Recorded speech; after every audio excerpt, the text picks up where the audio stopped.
কইলা কেন টাকাগুলো বলতেছি ভালোই লাগতেছে খবরদার আমার এই টাকাটা একদম নজর দিবা না। অনেক কষ্ট করে ছোট ছোট হাঁসের বাচ্চা পাইলা বড় করে বিক্রি করে এই টাকা আমি জমাইছি।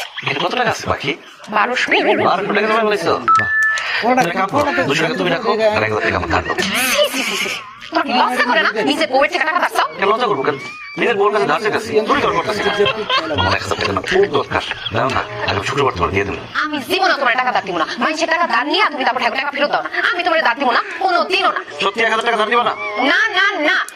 ঠিক আছে তাহলে আমি মরে গেলে তুমি একটা বিয়ে করে নিও কি বলতেছো তুমি মরে গেলে আরেকটা বিয়ে করো মানে? বাবা কি তোমার কাছ থেকে বেতন গোপন করছিলাম আমার হার্টে দুটো সিটো ধরা পড়ছে ডাক্তার বলছে অপারেশন করে দেবো অপারেশন না করলে আমি আর বাঁচব না আমি মরে যাবো অপারেশন করতে 1000 টাকা লাগবো যেহেতু তুমি আমার 1000 টাকা ধার দিবাই না তাহলে আমি মৃত্যুকে বরণ করে নিলাম আমার মৃত্যুর পর তুমি একটা বিয়ে করো সুখে থেকো ওগো আমি তোমার অনেক ভালোবাসি। তোমার কিছু হয়ে গেলে আমি বাঁচব না।